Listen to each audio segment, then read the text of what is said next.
What screenwriting skills are hard to learn but will pay off later down the line and pay dividends? What'll make you rich? Let me tell you.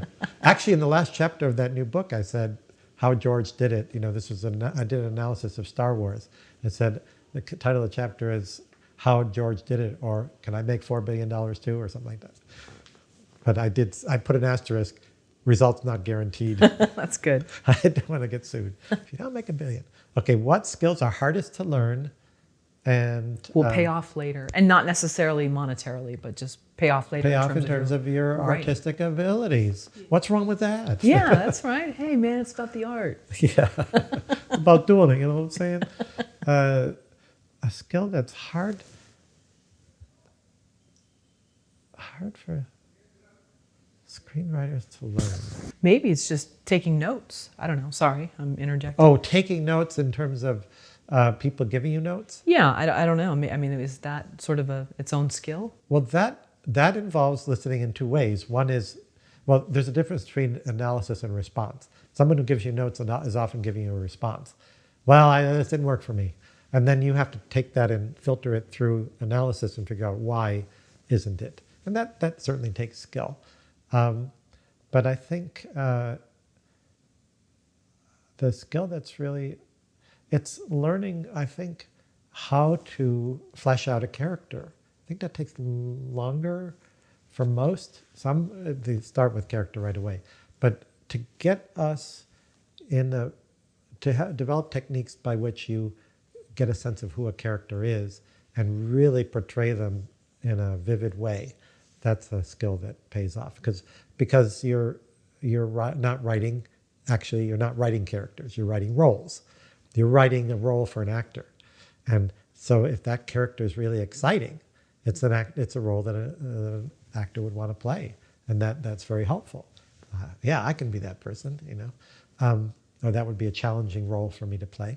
So I think that takes life experience to learn about people. So it takes longer. And there are techniques that you can learn. If you have an opportunity to take an acting class and see the exercises that actors do.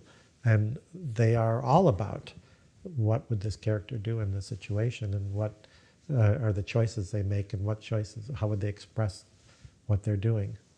So I think if you can master the creation of really memorable roles, that can pay off.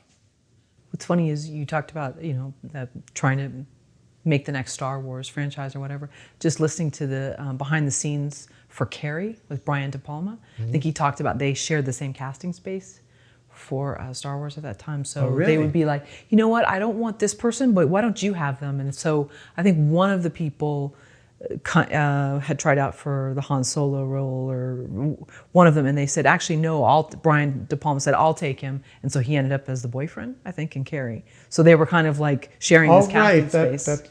He was in The Greatest American Hero. He was, yes. Yeah, he's great, yeah. Forgive me, blanking on the name, but. What his name is. Don't tell him that we forgot his name. I'm sure he's a great actor. But he did a lot of good stuff.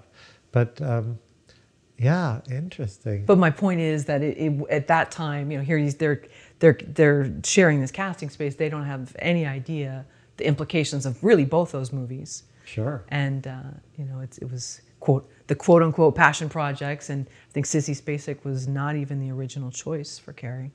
She was a makeup artist, or she was a set designer, really? And she kept kind of pushing, I want to be a part of this project. And interesting. They said, all right, well, we'll test you again, and you know. And it worked out. It did. Carrie, 76, and Star Wars is 77. Is it? Yeah. Yeah, I think Carrie came out in 70. Yeah, maybe early 77. So that was the same time. Well, see, the characters didn't know what the story was going to be about. That's our human condition. They didn't know what was ahead.